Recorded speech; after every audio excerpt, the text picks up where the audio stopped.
السلام علیکم۔ عمران خان ایماندار اور غیرت مند شخص تھا، بس میں کسی کے بہکاوے میں آ گئی۔ میں نے ایک شخص کے کہنے پر عمران خان کو دھوکہ دیا، جس کی وجہ سے آج تک شرمندہ ہوں۔ میں پوری قوم سے معافی مانگتی ہوں اور عمران خان سے بھی۔ ریحام خان لائیو شو میں رو پڑی، ہاتھ جوڑ جوڑ کر پوری قوم سے اور عمران خان سے معافیاں مانگتی لی۔ ایسی کیا غلطی کی جس کی وجہ سے ریحام خان رو پڑی؟ ناظرین، اینکر کے سخت اور کڑوے سوالات۔ اینکر نے سوال کیا، کیا تم عمران خان کو نقصان پہنچا کر پی ٹی آئی کی بھاگ دوڑ سنبھالنا چاہتی تھی؟ اس پر ریحام خان نے کیا جواب دیا؟ آئیے ناظرین، پہلے یہ زبردست اور انٹرسٹنگ ویڈیو دیکھتے ہیں، پھر اس پر بات کریں گے۔ چینل کو لازمی سبسکرائب کر لیں اور بیل آئیکن کو بھی پریس کر لیں۔ آپ کی محبت اور پیار کا شکر شادی سے گزار۔ پہلے چیئرمین تحریک انصاف کے بارے میں آپ کا جو امیج تھا اور علیحدگی کے بعد اس میں کیا تبدیلی آئی؟ پہلے کیا سوچا تھا، کیا نکلا، کیا پایا؟ اچھا، دی انٹرسٹنگ تھنگ اس کہ میرا وہی امیج تھا کہ جو بہت سے لوگوں کا ہے، جو آج کل بھی لوگ سوچ رہے ہیں۔ دیکھیں، ایک ہوتا ہے آپ نے مقبولیت کی بات کی، ایک ہوتا ہے کہ آپ کو لگتا ہے یہ بندہ بہت زبردست ہے، بس اسی کو ووٹ دینا ہے۔ ایک ہوتا ہے کہ کسی دوسرے کی نفرت میں آپ کسی کو سپورٹ کرتے ہیں۔ چونکہ پروپیگنڈا یہ ہے کہ اچھا ٹھیک تو نہیں ہے، ہاں اتنا سمجھدار بھی نہیں ہے، فضول بات بھی کر جاتا ہے، لیکن باقی سارے چور ڈاکو ہیں۔ یہ سوچ ہوتی ہے ایک اوورسیز پاکستانی کی، یہ سوچ ہوتی ہے ایک پی ٹی آئی کے ووٹر کی۔ یہ میری سوچ تھی میری، جب آئی ڈنٹ تھنک کہ وہ کوئی خاص برائٹ ہے، مجھے لگ نہیں رہا تھا کہ کوئی خاص اسٹیٹسمین شپ پراپرٹیز ہیں، لیکن مجھے لگا نہیں سادہ تو ہے، ہم سنبھال لیں گے، ہم کچھ بتا دیں گے کہ یہ کپڑے پہننے ہیں، یہ ایسے، وہ یہ سادہ تو ہے، کرپٹ تو نہیں ہے۔ یہی بات ہوتی ہے، دور سے ہم کو یہ لگتا ہے۔ تو وہ اس وہم میں کہ سادہ ہے، زندگی میں بھی سادگی ہے، چالاک نہیں ہے، آنیسٹ ہے، تو وہ پھر مجھے پتا چلا کہ یہ ہماری سادگی ہے کہ ہم سمجھ ہی نہیں سکے۔ اور آئی تھنک کہ سادہ بالکل نہیں ہے، بہت زیادہ شاطر ہیں، بہت زیادہ سمجھتے ہیں، اپنا جو مطلب ہے وہ پورا کرنا، لوگوں کو بڑی جلدی پہچان جاتے ہیں، ٹائم نہیں ویسٹ کرتے فضول، جس سے کام ہوتا ہے بس اسی سے کام رکھتے ہیں، کس سے کیا کام نکالا جا سکتا ہے، اور یہ ایک کوالٹی ہے۔ اون چودھری نے آپ پر الزام لگایا کہ آپ نے فلم لانے کے لیے علیم خان صاحب سے پیسے مانگے تھے۔ اب جا کے ان سے انٹرویو کر کے پوچھیں نا، تو اب تو اون چودھری صاحب بھی میرے خیال ہے صراط مستقیم پہ آئی گئے ہیں، اب ان سے جا کے پوچھیں، پھر وہ آپ کو مختلف جواب دیں گے۔ دیکھیں، میں فیصل واڈا کے بارے میں بہت لوگ ٹی وی پہ بات کرتے ہیں، اور لوگوں کی ایک پرسیپشن بھی ہے۔ میں ان کے جو سیاست کا سٹائل ہے، یا جو بولنے کا انداز ہے، یا جس طرح سے بھی ان کی ایک وہ، اس کے بارے میں تو میں زیادہ نہیں کامنٹ کرنا چاہتی، لیکن مجھے بڑا افسوس ہوا کہ طلاق کے بعد بہت سے لوگوں کو حقیقت پتہ تھی، اور انسان کا جو کردار ہے، کیریکٹر، تب پتہ چلتا ہے جب آپ سچ بولنے کی ہمت رکھیں۔ اور بڑی باتیں کی گئی فلم کے بارے میں، عجیب عجیب باتیں کی گئیں، جی 17 کروڑ یہاں سے لیے، 5 کروڑ یہاں سے لیے، 7 کروڑ وہاں سے لیے۔ کسی اور میں علیم بھی میری بھائیوں کی طرح ہے، ہو سکتا ہے لوگوں کی مجبوریاں ہوں، لیکن میں نے اپریشیٹ کیا کہ فیصل واڈا کے بارے میں بھی یہ بات کی گئی تھی۔ صرف فیصل واڈا آئے، انہوں نے پریس کانفرنس کی، ٹی وی پہ بولا کہ بھابھی نے ایک پیسے کو ہاتھ نہیں لگایا میں اس کا، اور ان کو ضرورت نہیں تھی یہ کہنے کی، وہ بھی چپ ہو جاتے باقیوں کی طرح، لیکن وہ بولا۔ اور یہ میں ہمیشہ یہ بات یاد رکھوں گی، کیونکہ الحمدللہ میں نے جانان فلم جب بنائی، تو جو فلم بنائی وہ میں نے کسی ینگ لڑکے کو فلم میکر بنانے کے لیے، اس کے کریئر کے لیے کیا، اور میں نے جو فلم پہ پیسے لگے، نہ وہ جو پیسہ لگا اس پہ، انیشلی ہم نے 1 کروڑ 25 میں فلم ریپ اپ کی۔ ایکچولی شاید یہ بات بتانی نہیں چاہیے، اب ہم فلم بنانے چاہ رہے ہیں، لیکن ہم نے بہت شو اسٹرنگ بجٹ پہ، اور ہمیں بہت دقت ہوئی اس کے لیے فائنانس ریز کرنے کے لیے، لیکن نہ میں نے اس پیسے کو ہاتھ لگایا جو انویسٹ ہوا، اس میں ہاتھ ہی نہیں لگایا، nothing to do with it, اور نہ میں نے اس کے प्रॉफिट को हाथ लगाया। आयशा गुलाली ने जो इल्जामात लगाए थे उनमें किस हद तक हकीकत थी? वो कोई टिक टॉकर इन्फ्लुएंसर तो है नहीं।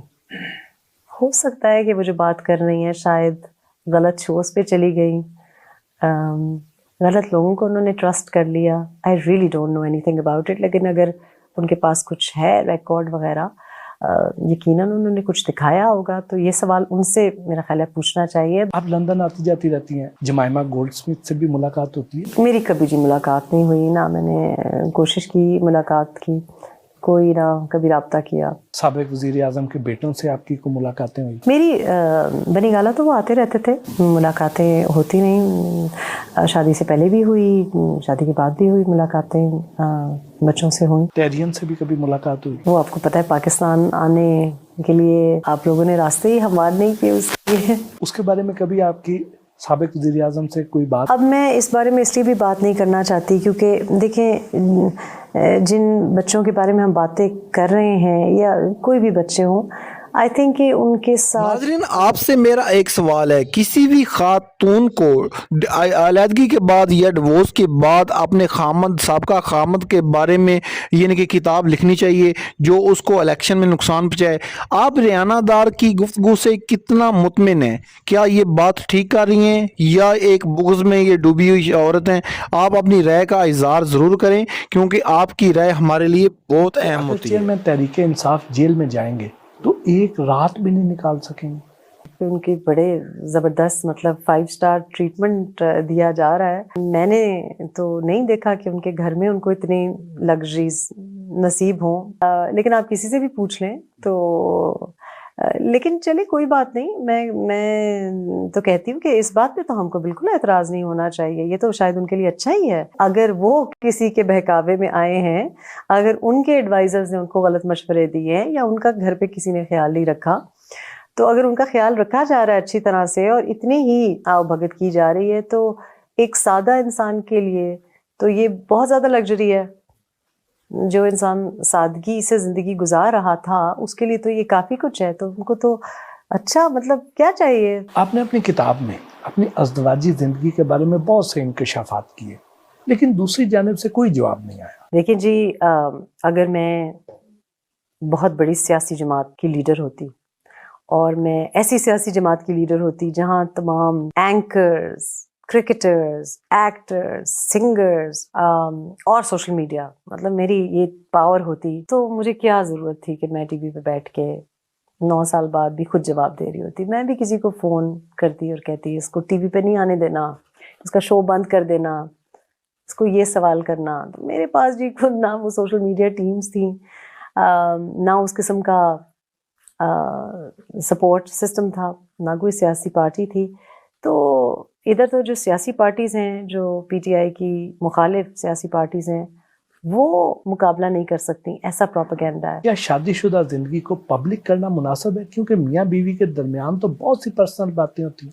अगर आप अपनी मनकूहा बीवी के बारे में गैर मर्दों, नामहरम ख़वातीन, लॉयर्स, दुनिया भर के साथ राब्ते में हों कि आपने कुछ महीने बाद क्या करना है, तो फिर वो तो शादी ही नहीं, वो तो शादी के नाम पे एक ड्रामा है, वो एक फरेब है, वो एक धोखा है, और वो फिर वो रिश्ता जेन्युइन ही नहीं है। और आप क्यों ऐसी हरकत करें? देखिए, रोज़ लोगों के रोज़ ब्रेकअप्स होते हैं, लोगों की रोज़ शादियां टूटती हैं, लेकिन जब उस शादी का फॉर एग्जाम्पल आपका किसी से ज़ाती रिश्ता हो, प्राइवेट वो हो, तो एब्सोल्युटली ब्रेकअप के बाद भी शायद उसकी बात नहीं करनी चाहिए। लेकिन जब एक ऐसे इंसान के बारे में आपको कुछ ऐसा पता हो जिसकी दिमागी तवाज़न की वजह से या सोच की वजह से 24 करोड़ अवाम के अलावा पूरा खिता अफेक्ट हो रहा हो, तो मेरा ख्याल है वो फिर आपको डिसाइड करना पड़ता है। Then silence. जी नाज़रीन किराम, आपने इमरान खान की साबिक अहलिया रियाम खान की गुफ्तगू सुनी।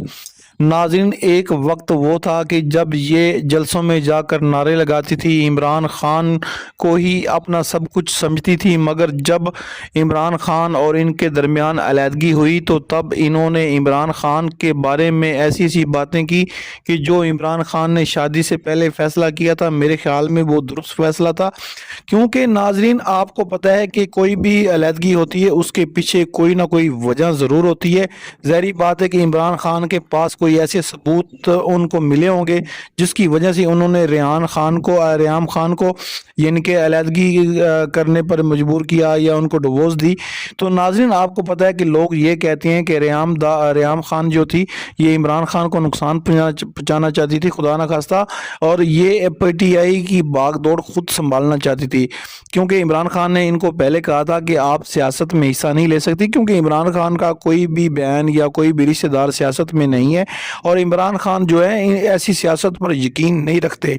इमरान खान का ये भी कहना था कि रेहाम खान जो थी वो मेरी बात नहीं मान रही थी और इनके दरमियान काफ़ी गलतफहमियां पैदा हो गई जिसकी वजह से इनकी अलहदगी हुई। नाज़रीन, जब कोई भी औरत किसी के साथ शादी कर लेती है तो उसको अपनी खामद की एताअत करना ज़रूरी होती है। खामद जो है वो मजाजी खुदा होता है और मजाजी खुदा की पैरवी करनी चाहिए और उसकी हर बात माननी चाहिए। रेहाम खान जो थी एक आज़ाद औरत थी और आज़ाद पसंद, क्योंकि इनका ताल्लुक मीडिया से था, इनकी पहले शादी हो चुकी थी, तो इसलिए ये इमरान खान के साथ ज़्यादा वक्त गुजार नहीं सकी। क्योंकि अभी जो इमरान खान की बीवी है बुशरा बेगम, नाज़रीन, ये खातून बा पर्दा खातून है और आज तक यानी कि इन्होंने कोई भी यानी कि सियासी बयान नहीं दिया। हाँ, मुश्किल वक्त में इमरान खान के साथ खड़ी हुई और इन्होंने एक रैली में इन्होंने शिरकत की, क़यादत नहीं की। एक कारकुन के नाते, एक इमरान खान की सपोर्टर होने के नाते इन्होंने यानी कि उस रैली में शिरकत की और ये इस्लामाबाद भी पहुंची, मगर अलीमीन गंडापुर ने इनको बिठाकर वापस ले गए। तो नाज़रीन, हमें यानी कि जो बीवी है वो वफादार होनी चाहिए और जब हर मुश्किल वक्त में यानी कि अपने खामद के साथ उसको खड़ा होना चाहिए। इन बातों में कितनी सच्चाई है और कितना ये झूठ है, फैसला तो आवाम ने करना होता है, या इनके मियाँ इमरान खान को पता होगा जो साबिक इनके शौहर थे, या इनको पता होगा। मगर आपको पता है कि इमरान खान की तरफ से कोई भी बयान नहीं आया अलहदगी के बाद, भाई रेहान खान ने ये किया, ये वो किया। असल में यही है, अगर अलहदगी हो गई है तो दोनों को ही खामोश हो जाना चाहिए था, मीडिया पर एक दूसरे का ट्रायल नहीं करना चाहिए। रेहाम खान ने किसी के कहने पर एक किताब भी लिखी जो इमरान खान को या इलेक्शन में नुकसान पहुंचाने के लिए वो लिखी गई, मगर नाज़रीन, इस तरह का नहीं करना चाहिए। जिसके साथ जिंदगी गुजारी हो या कुछ वक्त गुजारा हो उसका ख्याल करना चाहिए। अगर आपको ये वीडियो अच्छी लगी तो वीडियो को लाइक कर दें, चैनल को सब्सक्राइब कर लें और बेल आइकन को भी प्रेस कर लें। आपकी मोहब्बत का शुक्रगुजार हूँ। मिलते हैं एक न्यू वीडियो में, तब तक अपने मेज़बान को इजाज़त दीजिए। अल्लाह हाफिज़।